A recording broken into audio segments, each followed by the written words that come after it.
আল্লাহ পাকের দরবারে কালিমাতে শুকর আদায় করি যে আল্লাহ তাআলা সুবহান সুমহান মহিয়ান গরিয়ান সর্বশক্তিমান আল্লাহ তাআলা রাব্বুল আলামিন আমাদেরকে জুমার নামাজ আদায়ের উদ্দেশ্যে তার ঘর মসজিদে আসার বসার তৌফিকটুকু দিয়েছেন।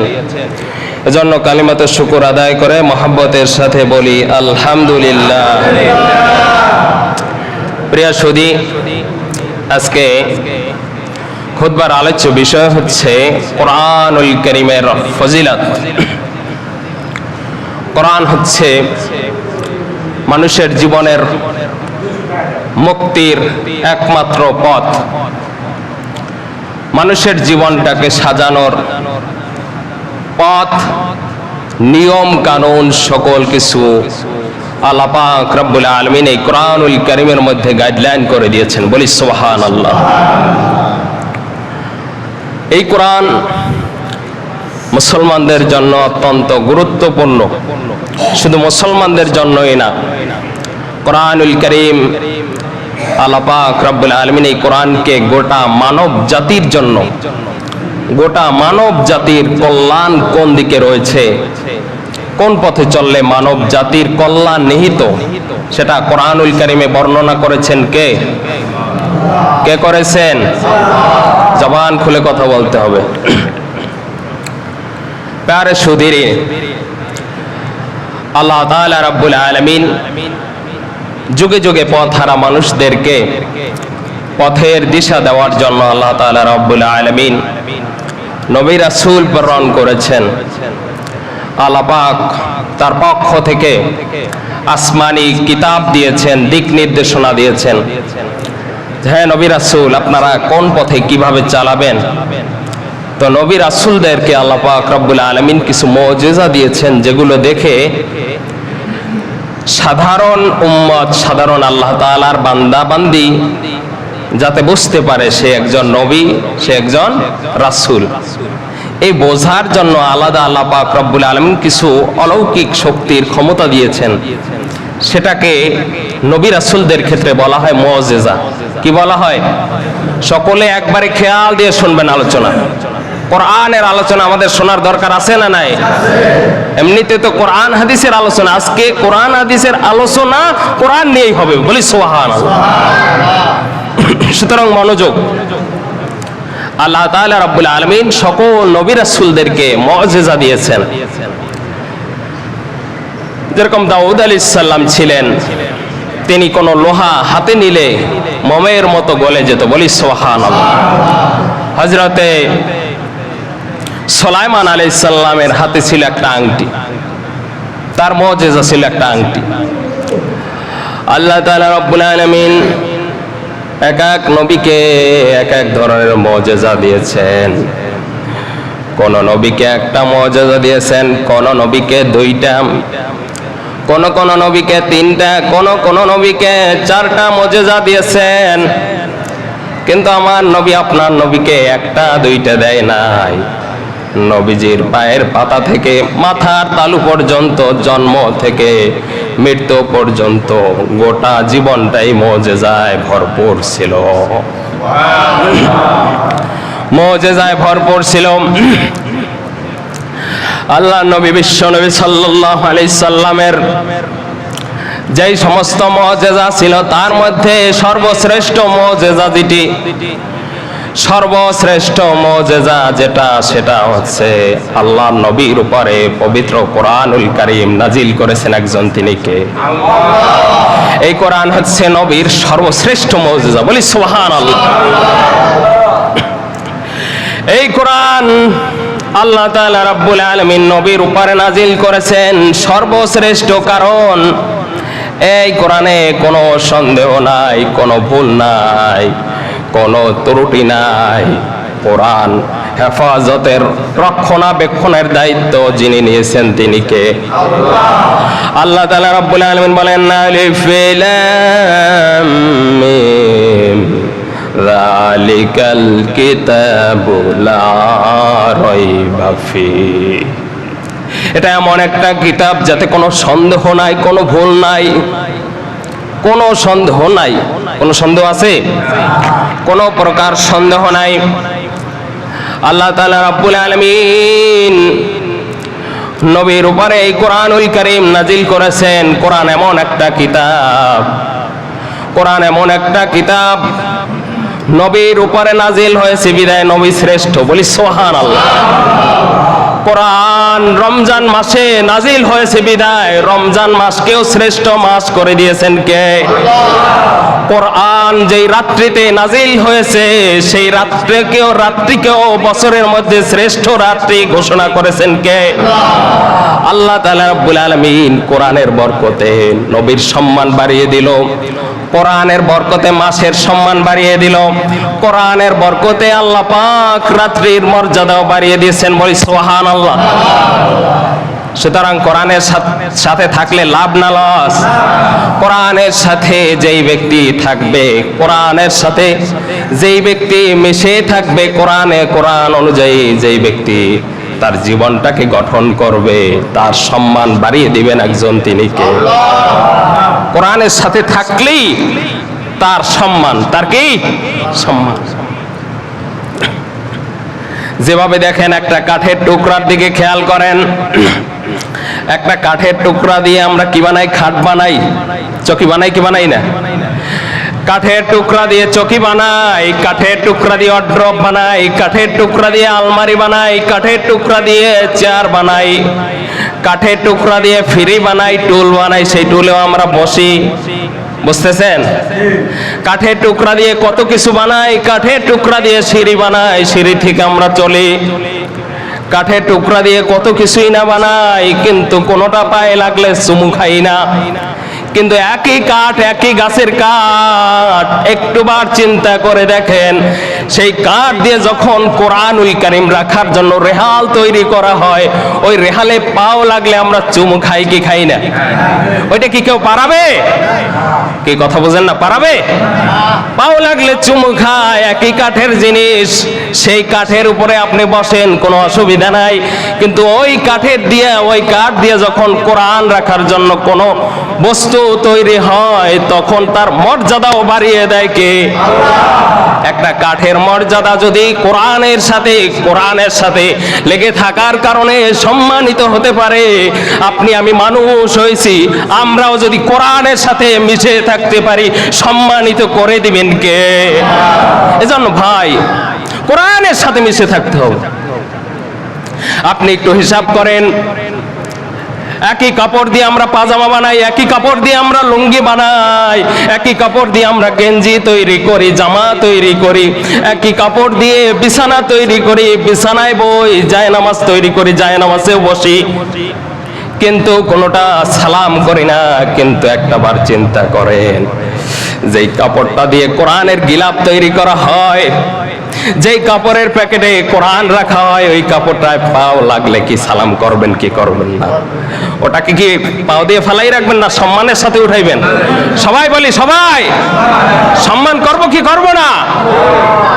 নাকি পাও দিয়ে একটা কোরআনের গিলাফ পাও দিয়ে সরাই রাখবো? এটা কি করবে কেউ? একই কাপড় বিছানার চাদর যখন হয় আমরা বসি, একই কাপড় যখন জামা হয় আমরা পরিধান করি, একই কাপড় যখন পাজামা হয় আমরা ব্যবহার করি, একই কাপড় যখন লুঙ্গি হয় আমরা ব্যবহার করি, একই কাপড় যখন রুমাল হয় আমরা সেটা দিয়ে নাক মুখ মুছি, মুখমণ্ডল পরিষ্কার করি। কিন্তু একই কাপড় যখন কোরআনের গিলাফ তৈরি হয়, কোরআনের সাথে যখন লেগে থাকে, ওই কাপড়টা দামি হয়ে যায়, ওই কাপড়টা নিচে পড়লেও সেটাকে আমরা সম্মান করি। বলি সুবহানাল্লাহ। কোরআন জিনিসটাই, কোরআন কার কিতাব? জবান খুলে বলি, কার কিতাব? কোরআন জিনিসটাই দামি, এর সাথে মিশলেও হবে দামি। বলি সুবহানাল্লাহ। আমরা কোরআনের সাথে মিশে থাকতে চাই কি চাই না? কোরআন কি শুধু পড়ার জন্য? কোরআন পড়ার জন্য নয়, কোরআন তাবিজ বানানোর জন্য। কি বলেন? তাবিজের জন্য কোরআন? কথা বলেন না? শুধু তাবিজের জন্য? শুধু তাবিজের জন্য নয়, কোরআন শুধু দেখার জন্য। যে এই তো আমাকে কিতাব ঘরের কোনায় রাইখা দিই, বছরের পর বছর ধুলাবালু বইরা পুষ্ট হয়ে থাকে, মোছার দরকার মনে করে। আহা, কোরআন ঘরে রাখার জন্য দেশে কথা বলেন না কেন? ঘরের কোনায় রেখে দেওয়ার জন্য দেশে দেখা যায় অনেকের বাসায় টিভি আছে, সিডি আছে, সুন্দর যত্ন করে, মোবাইল ফোনটা সুন্দরভাবে যত্ন করে, ব্যাক কভারটা সুন্দরভাবে লাগায়, টাচ স্ক্রিনটা ফেটে গেলে লাগায়, কিন্তু কোরআনটা বছরের পর বছর ঘরের কোনায় পইরা রইছে, একটা বার খুইলা একটু চোখ বোলানোর মতো সময় আমাদের হয় না। আছে না নাই?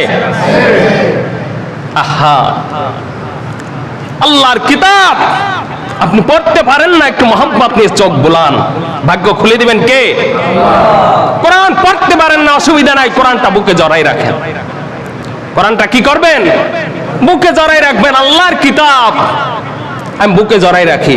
কোরআনের সাথে গিলাফ মিশে থাকলে যেমন দামি হয়ে যায়, আপনি যদি মোহাম্মত নিয়ে বুকে জড়াই রাখেন, আপনার দাম বাড়বে না কমবে? এজন্য ভাই, কোরআনটা তাবিজের জন্য আল্লাহ পাক দেয় নাই, কোরআনটা আল্লাহ পাক ঘরে রেখে দেওয়ার জন্য দেয় নাই, কোরআনটা শুধু নামাজে তেলাওয়াত করার জন্য দেয় নাই। এই কোরআনটা আপনাকে আমাকে দিয়েছে আমরা যাতে জীবনটা সুন্দর করতে পারি, আমরা যাতে ভুল পথ থেকে সঠিক পথে ফিরে আসতে পারি, আমরা যাতে আসল পথের পথিক হয়ে আল্লাহর জান্নাত পর্যন্ত যেতে পারি। এজন্য আল্লাহ তাআলা রাব্বুল আলামিন এই কোরআনুল কারীমকে নাজিল করে দিয়েছেন। শুকরিয়া আদায় করে বলি আলহামদুলিল্লাহ। আমার ভাইরা, কোরআন আল্লাহ পাকের কিতাব, রমজান মাসে নাজিল হয়েছে, রমজান মাসের দাম বেড়ে গেছে। সুতরাং আমরা কোরআনের সাথে মহব্বত রাখবো কি রাখবো না? কোরআন পড়তে না পারলে বুকে জড়াই রাখবো, রাতে উঠে বুকে জড়াই রাখবো, কলিজা শীতল হবে, ঈমানি শক্তি বাড়বে, আল্লাহর মহব্বত তৈরি হবে ইনশাআল্লাহ। কোরআন পড়তে পারেন না বিদায় হয়ে থুয়ে দিছি। কেউ মারা গেলে 10 জন হাফেজ সবাই না পড়াই দিলাম, কোরআনের হক বুঝি আদায় হয়ে গেল। কি আদায় হবে? কোরআন পড়তে হবে, চেষ্টা থাকতে হবে, কোরআনে কি বলছে, কিভাবে চলতে বলছে, কোন পথে চলতে বলছে, কোন পথ থেকে ফিরতে বলছে, সেটা বুঝে জীবনটাকে সুন্দর করতে হবে। আমার ভাইয়েরা, নবীর উপরে এই কোরআনুল কারীম নাজিল করা হয়েছে। এত সহজে কোরআন নাজিল হয় নাই। নবী করিম সাল্লাল্লাহু আলাইহি সাল্লামের উপর এই কোরআনটা দেখতে পারেন একটা সাদা পেজের, কিন্তু এটা এত সহজ একটা বিষয় না, অত্যন্ত পাওয়ারফুল একটা বিষয়। আল্লাহ পাক বলেন, যদি এই কোরআন পাহাড়ের উপর আমি নাজিল করতাম, পাহাড় মুহূর্তের মধ্যে গলে ধসে শেষ হয়ে যেত, সহ্য ক্ষমতা নাই। এই কোরআন সহজে নাজিল হয় নাই। নবী করিম সাল্লাল্লাহু আলাইহি সাল্লামের উপর যখন কোরআন নাজিল হবে, নবীজের পূর্বে কিছু স্বপ্ন দেখতে লাগলেন, অলৌকিক কিছু স্বপ্ন, যেগুলো ঘুম যখন ভেঙে যায় নবীজি দেখে দিনের মতো সেই স্বপ্নগুলো স্পষ্ট হতে শুরু করছে। বলি সুবহানাল্লাহ। নবীজি যেই স্বপ্ন দেখতেন, ঘুম ভাঙলে দেখতেন সেটাই বাস্তব। সেটাই কি বাস্তব। নবী করিম সাল্লাল্লাহু আলাইহি সাল্লাম যখন স্বপ্ন দেখতে লাগলেন, বারবার এমন স্বপ্ন দেখতে লাগলেন, নবীজির মনটা একটু অন্যরকম পরিবর্তন আসলো। নবীজি মক্কা থেকে 3 মাইল দূরে হেরা পর্বত, হেরা গুহা। কয় মাইল? কথা বলেন, কয় মাইল? বুঝতেছেন তো আপনারা? ঘুমান যাবে আজকে? কোরআন হাদিসের আলোচনা শুনি, আজকে কোরআন হাদিসের আলোচনা শুনবো কোরআন নিয়ে। বলি সুবহানাল্লাহ। ঘুমায় তো সবসময় তো ঘুমাবো, মরার পরে ঘুমাবো। আপনি 60 বছর হায়াত পাইলেন, দেখেন তো 60 বছর কতখানি কাজে লাগাইতে পারছেন? অর্ধেকই তো ঘুমে ঘুমে গেল। কি ঠিক না? দুনিয়ায় কতটুকু কাজে লাগাইছেন? ঘুমে ঘুমেই তো গেল অর্ধেক। বাকি অর্ধেক 60 বছর যে হায়াত পাইলো, মনে করেন 30 বছর সে দুনিয়াকে উপভোগ করতে লাগলো, আর 30 বছর সে ঘুমে ঘুমেই গেল। ঘুমের ভিতর কি উপভোগ করা যায়? সুখ শান্তি উপভোগ করা যায়? মজা পাওয়া যায়? ঘুমাবো তো সব সময়। কোরআন হাদিসের আলোচনা শুনতেছি, সময়টা কাজে লাগাই, আমরা একটু বসি, একটু উপলব্ধি করার চেষ্টা করি। আল্লাহ পাক আমাদেরকে তৌফিক দান করে বলে আমিন। উদাসীন হলে চলবে না ভাই। আমার ভাইয়েরা, বলতেছিলাম নবীজির উপর যখন কোরআন নাজিল হবে, তার পূর্বে নবীজি কি দেখতেন? এই কথা বলবেন না, প্রশ্ন করবো, জবাবও দিতে হইবে। আমি একরাজে আপনাদের সাথে কথা বলবো আর আপনারা বসে থাকবেন, তা কিন্তু হবে না আজকে। নবীজির উপর যখন কোরআন নাজিল হবে তার পূর্বে নবী কি দেখতেন? শর্ট প্রশ্ন, কি দেখতেন? স্বপ্ন দেখতেন। কি দেখতেন? এই তো বুঝতেছেন, খেয়াল রাখলে ইনশাআল্লাহ বুঝতে পারবেন। নবীজি যখন স্বপ্ন দেখতে লাগলেন, নবীজির মনে অন্যরকম একটা উপলব্ধি, অনুভূতি তৈরি হলো। মক্কা থেকে 3 মাইল দূরে হেরা পর্বত, হেরা গুহায় গিয়ে নবীজি ধ্যান করতে লাগলেন। কিছু খাবার নিয়ে যায়, সেখানে 2 দিন 3 দিন 4 দিন পর্যন্ত নবীজি ইবাদত করতে থাকেন। আম্মাজান খাদিজা রাদিয়াল্লাহু তাআলা আনহা রুটি তৈরি করে, মহিলা মানুষ হয়েও তিনি ওই উঁচু পাহাড়ের গুহায় উঠে নবীজিকে খাবার পৌঁছে দিতেন। জবান খুলে বলি না সুবহানাল্লাহ। আম্মাজান খাদিজা রাদিয়াল্লাহু তাআলা আনহা তিনি কেমন মানুষ ছিলেন? মহিলা মানুষ হওয়ার পরেও রুটি তৈরি করে হেঁটে হেঁটে হেঁটে হেঁটে পাহাড়ের চূড়ায় ওঠে, হেরা পর্বতের গুহার কাছে যখন যাইতেন, নবীজি বুঝতে পারতেন যে খাদিজা আসছে। নবীজি তার ধ্যান থেকে উন্মুক্ত হইতেন। খাদিজা রাদিয়াল্লাহু তাআলা আনহা ভিতরে যাইতেন। কোন সময় আছে, এমনও আছে নবীজি বলছেন, খাদিজা তুমি কি খাইছো নি? খাদিজা রাদিয়াল্লাহু তাআলা আনহা বলেন, ইয়া রাসূলুল্লাহ, আপনার মা নাই, বাবা নাই, আপনজন কেউ নাই। আপনি আজকে 2 দিন 3 দিন যাবত আপনি পাহাড়ের হেরা গুহায় ধ্যান করতেছেন, ইবাদত করতেছেন, আর আমি খাবো, এটা কিভাবে হয়? আপনাকে ছাড়া আমার খাবার গলায় যায় না। সুবহানাল্লাহ, কি যে একটা ভালোবাসা ছিল। এখনকার মা বোনরা কি এরকম? স্বামী যদি হতো, কাজকর্ম ফেলাই যাই ইবাদত করতে, বলতো তোমার সাথে চলা আর আমার সম্ভব। নবী করিম সাল্লাল্লাহু আলাইহি সাল্লাম এইভাবে যখন হেরা গুহায় ধ্যান করতে লাগলেন, ইবাদত করতে লাগলেন, একটা পর্যায়ে জিবরাইল আমিন হঠাৎ করে আসলেন। তার আগে তো নবী কিছু জানতেন না যে জিবরাইল আমিন আসবেন। জিবরাইল আমিন হেরা গুহায় আসলেন, আসার পরে বলতেছেন, ইয়া মুহাম্মদুর রাসূলুল্লাহ সাল্লাল্লাহু আলাইহি সাল্লাম, ইকরা, আপনি পাঠ করুন। নবীজি বলছেন, না আমি বলতে পারি না, পাঠ করতে পারি না। নবীজি বলেন, যখন আমি এই কথা বললাম, জিবরাইল আমিন আমাকে ধরে জোরে একটা চাপ দিল, আমার খুব কষ্ট হলো। এরপরে জিবরাইল আমিন আবার বললেন, ইকরা, হে রাসূল আপনি পাঠ করুন। নবীজি বলছে, আমি দ্বিতীয়বারও বলছি আমি পাঠ করতে পারি না, পড়তে পারি না। জিবরাইল আমিন আবার একই অবস্থায় আমাকে ধরে আবার একটা চাপ দিল বুকে জড়াইয়া। এরপর বললেন, হে রাসূল ইকরা, আপনি পাঠ করুন। দ্বিতীয়বার তৃতীয়বারও আমি বলছি পড়তে পারি না। এরপরে তৃতীয়বার আমাকে যখন আবার চাপ দিলেন এবং বললেন, হে রাসূল, ইয়া রাসূলুল্লাহ ইকরা, আপনি পাঠ করুন। আল্লাহ রাসূল তখন পাঠ করতে শুরু করলেন। বলি সুবহানাল্লাহ। নবী করিম সাল্লাল্লাহু আলাইহি সাল্লাম বলেন, ইকরা বিসমি রাব্বিকাল্লাযী খলাক। বলি সুবহানাল্লাহ। ইকরা, আপনি পড়ুন, বিসমি, তার নামে যিনি সকল কিছু সৃষ্টি করছেন। বলি সুবহানাল্লাহ। নবীর সর্বপ্রথম আয়াত, ইকরা বিসমি রাব্বিকাল্লাযী খলাক। হে রাসূল আপনি পড়ুন, যিনি সকল কিছু সৃষ্টি করছেন। রবের সান্নিধ্য, রবের সাক্ষাৎ, রবের বিষয়ে সর্বপ্রথম জ্ঞান অর্জন করাই দিলেন যে সকল কিছুর যিনি স্রষ্টা, তার নামে আপনি পাঠ করুন। বলি সুবহানাল্লাহ। নবী করিম সাল্লাল্লাহু আলাইহি সাল্লাম বলেন, ইকরা বিসমি রাব্বিকাল্লাযী খলাক, খলাকাল ইনসানা মিন আলাক। যেই আল্লাহ পাক রব্বুল আলামিন এক ফোঁটা বীর্য দিয়ে, এক ফোঁটা রক্ত বিন্দু দিয়ে মানুষকে আল্লাহ পাক রব্বুল আলামিন সৃষ্টি করেছেন। বলি সুবহানাল্লাহ। এক ফোঁটা রক্ত দিয়ে সৃষ্টি করেছেন কে?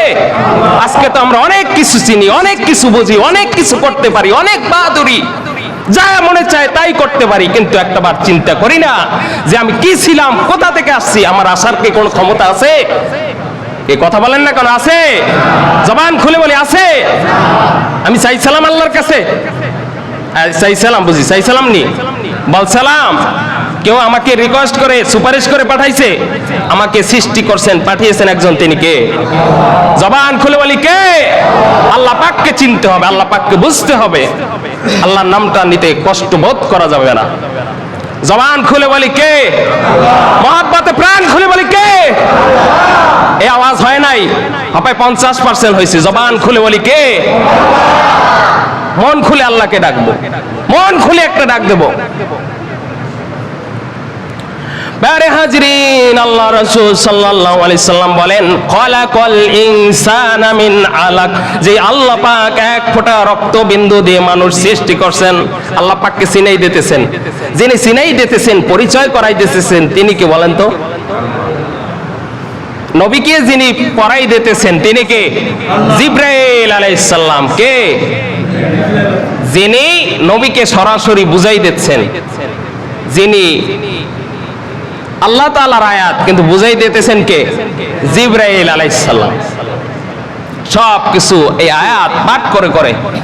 খলাকাল ইনসানা মিন আলাক, ইকরা রাব্বুকাল আকরাম। হে রাসূল, আপনি পড়ুন, আপনার রব সাধারণ কোনো পার্সন নয়, সাধারণ কোনো রব নয়, যিনি সকল সম্মানের অধিকারী, সর্বশ্রেষ্ঠ সম্মানের অধিকারী। আপনার রবের নামে পড়ুন, বলি সুবহানাল্লাহ। আমাদের রবকে সম্মানিত কিনা? মর্যাদাবান কিনা? তিনি অমুখাপেক্ষীহীন কিনা? তার কি কারো কাছে কিছু চাইতে হয়? সে আল্লাহ পাককে চিনতে হবে, আল্লাহ পাককে চিনে কবরে যেতে হবে। আল্লাহ নবী সাল্লাল্লাহু আলাইহি সাল্লাম যখন এই আয়াতগুলো পাঠ করলেন, পাঠ করার পরে হেরা গুহা থেকে নিজ বাসায় গৃহে চলে গেলেন। খাদিজাকে বললেন, রে খাদিজা, আমার অনেক কষ্ট হয়, আমাকে একটা চাদর দিয়ে আবৃত করে দাও, ঢেকে দাও, আমার গায়ে জ্বর আসছে, খুব কষ্ট হচ্ছে, চাদর দিয়ে ঢেকে দাও। আমার মনে হয় আমার জীবন নিয়ে খুব আশঙ্কা বোধ করছি, এতটা কষ্ট হয়েছে। নবী করিম সাল্লাল্লাহু আলাইহি সাল্লাম বলে, আমার জীবন নিয়ে আমি আশঙ্কা বোধ করছি। খাদিজা রাদিয়াল্লাহু তাআলা আনহা সান্ত্বনা দিয়ে বলেন, ইয়া রাসূলুল্লাহ, আপনি যেইভাবে গরীব মিসকিন অসহায়ের পাশে থাকেন, দরিদ্রদের খোঁজ খবর রাখেন, আপনার জীবনের কিছুই হবে না, জীবন হেফাজত করবেন একজন, তিনি কে? খাদিজা রাদিয়াল্লাহু তাআলা আনহা সান্ত্বনা দিলেন, ইয়া রাসূলুল্লাহ, আপনি তো আর অপকর্ম অপরাধ কিছু করেন নাই, আপনি তো গরীব মিসকিন অসহায়দের পাশে ছিলেন, সুতরাং আপনার কিছু হবে না।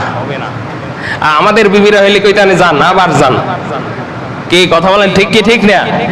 বলতে যান, আপনি হেরা গুহায় যাই আপনি থাকেন, আপনার সংসার বাড়ি গাড়ির দরকার নেই, কি বলতো না? তারে হাজরিন, আল্লাহ রাসূলকে সদা সর্বদা সাপোর্ট দিয়েছেন খাদিজা রাদিয়াল্লাহু তাআলা আনহা। এজন্য এই কোরআন চাংরামির বিষয় না, ফাইজলামের বিষয় না। এই কোরআনুল কারীম আল্লাহ পাক রব্বুল আলামিন মানব জাতির কল্যাণের জন্য নাজিল করেছেন।